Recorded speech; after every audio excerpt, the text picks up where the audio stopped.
Bonjour chers tous, que Dieu vous bénisse très abondamment. Eh bien, la situation que nous traversons dans le monde est assez préoccupante, surtout si nous avons le battement du cœur de Dieu. Jésus a dit, je bâtirai mon église, et les portes de séjour des morts ne vont pas prévaloir contre elle. Il est donc important de comprendre que quand il parlait de son église, il parlait de l'ecclésia, il parlait de son parlement, il parlait de son assemblée capable d'imposer la volonté de Dieu sur la terre des hommes. Donc l'église n'a pas été bâtie par Christ pour le ciel, mais pour apporter de l'embellie sur la terre. C'est pour ça qu'il dit, lorsque vous priez, dites que ton règne vienne, que ta volonté soit faite sur la terre comme au ciel. Observons ce qui se passe principalement en France. Récemment, l'Assemblée nationale a voté en janvier l'abolition du devoir conjugal dans la famille, dans un couple. Ça peut paraître anodin, mais cependant, c'est quelque chose d'extrêmement sensible, délicat, important. Et l'Église devrait se lever contre, s'opposer. Bon, nous pouvons crier dans nos assemblées, nous pouvons nous mettre à faire tellement de bruit. On peut avoir des assemblées de 100 000 personnes, 200 000 personnes dans un environnement. Mais si notre influence n'est pas à même de toucher l'essence même de la vie de l'homme en société, nous ne faisons que du bruit. Le bruit des esclaves, pas le bruit des rois. Les rois décident alors que les esclaves crient. On a toute la différence. Nous devons aller à la dimension de prendre des décisions qui apportent de l'embellie à la société. Jésus a dit, vous êtes la lumière du monde. On n'allume pas une lampe pour la mettre sous la table, mais sur la table afin qu'elle brille et qu'elle éclaire toute la maison. Mais cependant, qu'est-ce que nous faisons? Nous avons des églises type âge de Noé. Nous les excluons le potentiel sociétal du développement et la construction de la société. C'est terrible, c'est effroyable. Nous participons de la sorte à la déchéance. Nous abandonnons une société qui a besoin de nous. Nous sommes les premiers-nés de Dieu, supposés apporter dans la société la référence, le modèle, et puis imposer la pensée de Dieu.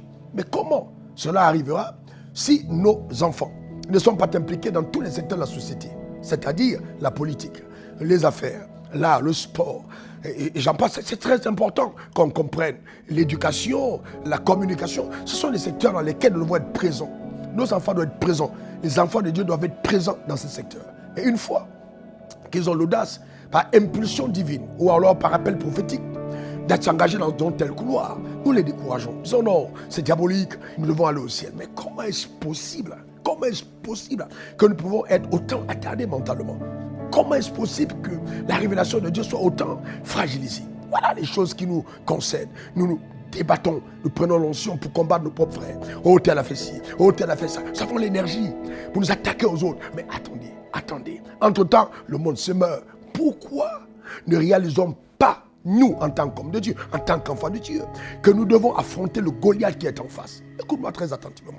Aussi longtemps que l'onction qu'il y a sur ta vie, aussi longtemps que la grâce et le potentiel que Dieu t'a donné ne peut pas avoir de l'influence dans la société, je te garantis, tu ne fais que du bruit. Ce n'est pas de l'impact. Le véritable impact, c'est un impact qui transcende les quatre murs. C'est un impact qui apporte de la plus-value dans la société. Que Dieu nous aide.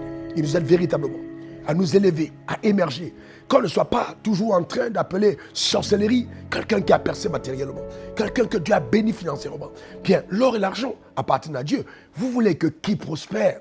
Les enfants de Dieu ont une légitimité d'accès aux avoirs de leur Père. C'est normal. Si donc le potentiel de Dieu est en toi ou en moi, alors pourquoi n'arrivons-nous pas dans un segment de la société à manifester la prééminence? Il dit, vous serrez la tête, non la queue, toujours en haut et jamais en bas.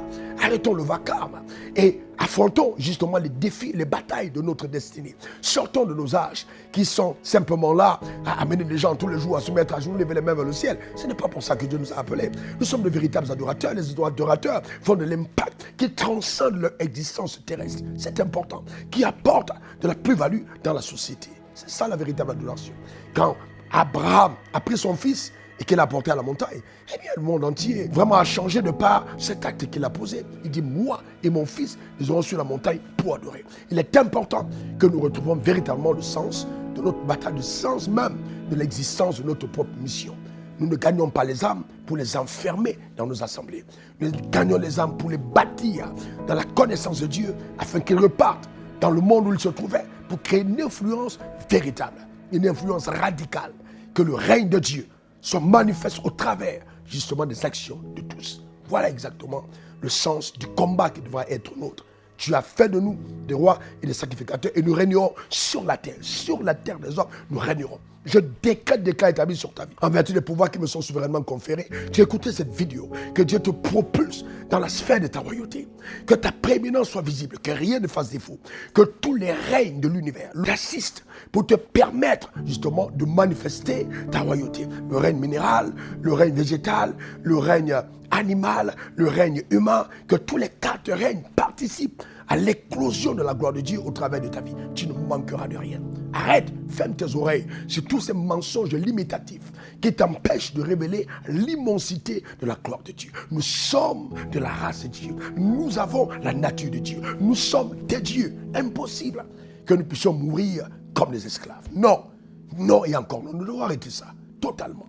Libérons les gens, libérons les fils, libérons l'Église. Libère-toi toi-même de l'ensorcellement, de l'envoûtement, des barrières, de la limitation que t'impose la religion.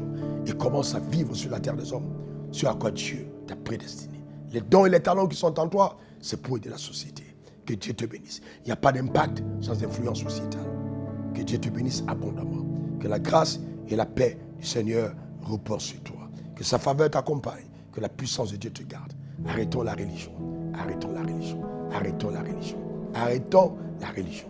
Ça ne profite qu'aux gourous qui sont maîtres et garants de ses œuvres. Non, libère ta vie, libère-la totalement. Serve les saints pour lesquels Dieu t'a suscité. Pour te servir, c'était encore moi, RW, diplômé de l'Académie du désert, ayant un langage qu'on ne tient pas. Je n'ai pas rencontré le Créateur, le véritable. Bye bye. Suivez le révérend sur les réseaux sociaux, Facebook, Instagram, Twitter et YouTube. Et suivez-nous en scannant le QR code.